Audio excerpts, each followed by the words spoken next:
Well, Iran expecting President Biden to cave, apparently, in the latest round of indirect nuclear talks. U.S. officials are accusing Iran of, quote, dragging their feet in negotiations. But based on the president's foreign policy record, well, maybe they're right. Joining me now is retired four-star general and Fox News senior strategic analyst Keane. General, great to see you. Thank you for being here. Happy New Year. You know, I'm actually more worried that they're going to strike a deal than that they don't reach a deal. And one thing that worries me is what happens to the Abraham Accords, that wonderful achievement of the Trump administration, if there is another Iranian deal.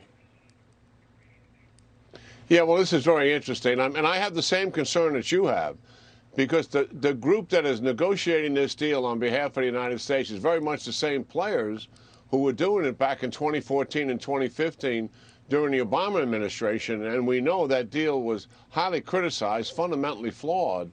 And the concern I have here is what the Iranians want out of this is remove the sanctions. Yeah. And what they have done, so our audience understands, they have violated the deal themselves quite considerably, because they're enriching uranium at 60%, and according to the old deal, it was supposed to be below 4%, and they've got 10 to 11 times more enriched uranium stockpiled than what they're supposed to have. So there's plenty of justification here to increase sanctions on Iran based on what they've done, but the administration has no stomach for it. So my concern is we're going to take a deal that's actually worse than the original, because the Iranians will be that much closer to a nuclear weapon, and that would be a travesty. Oh. Well, it not only would be a travesty, but it was... Go ahead. You know, you mentioned the Abraham Accords. Yeah. It's really unfortunate that the politics we play today, when one president takes over from another, they appear to reject the previous president, particularly from another administration. And that's what happened here. It's really unfortunate, because the maximum pressure campaign was having a devastating effect on the Iranian economy. Certainly they were waiting out to see if Trump won the election or not before they came to the table to make a new deal. And secondly, the killing of Qasem Soleimani, significantly underestimated here in this country in terms of the impact it had on Iran. It rocked them and had them back on their heels. And this was just January of 2020. This administration should have taken advantage of both of those events and put maximum pressure on the Iranians to enforce the sanctions that we had on them. And there was some loopholes there. And what did this administration do? They eased up on enforcing the sanctions. Incredible. And that's what's been going on for a year. They were on their heels and with the sanctions. And now not only do they have the sanctions off, but they have higher oil prices. I mean, we had energy independence in the United States. That caused prices to come down dramatically. That hurt them as well. Now they have higher oil prices and relief in the sanctions. I mean, if they get any more, they're going to be in there for my lifetime. Yeah, and the Abraham Accords that you mentioned are the deals that are being struck with diplomatic relations with the Arab states and Israel. And the reason why those deals are being struck is not just the opportunity to economically have a relationship with Israel.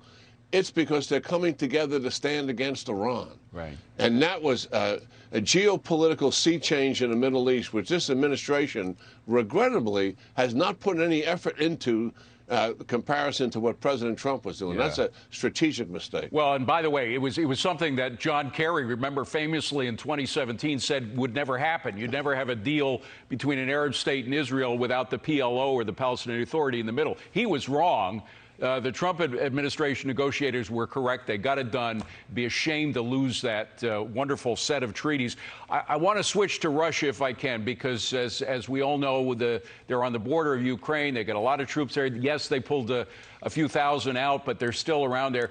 What are they after, and what is going to happen tomorrow? There's going to be this phone conversation between Putin and Biden. I was kind of interested to hear that Putin apparently was the one who initiated the phone conversation. What is going to happen, transpire in that phone conversation?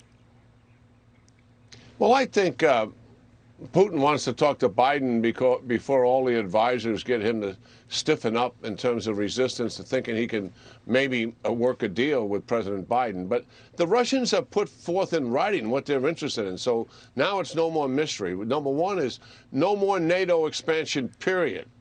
Particularly, this is dealing with the former Soviet Union states, which has always been a real concern to Putin. Not only did the Soviet Union collapse, but many of the countries that were part of the Soviet Union became a part of NATO, which had enabled the collapse of the Soviet Union. That sticks in his craw.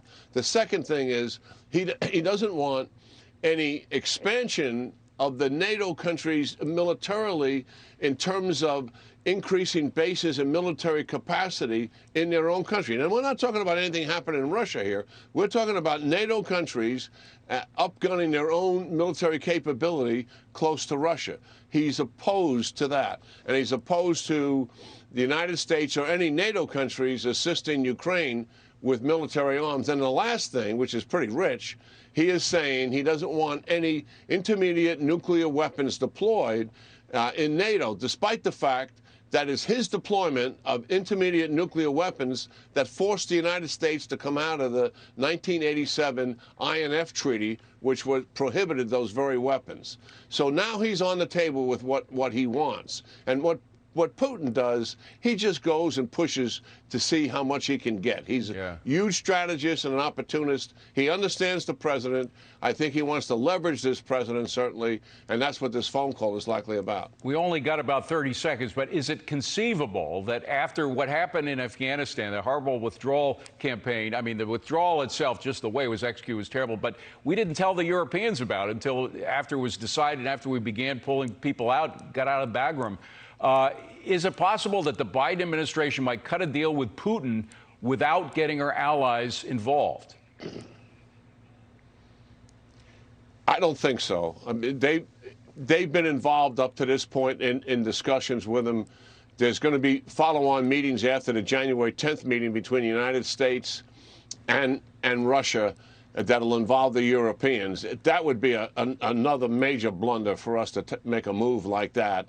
I mean, obviously, it's the European countries that are looking across their borders at the Russian military, and they've got to be involved in this process, and they got a huge stake in it. So, I don't think that's going to happen. Well, let's hope not. There would be hell to pay, particularly after what happened with Afghanistan, if they weren't involved somehow in these discussions. General, great to see you. Have a wonderful New Year. Thank you very much. I appreciate talking to you.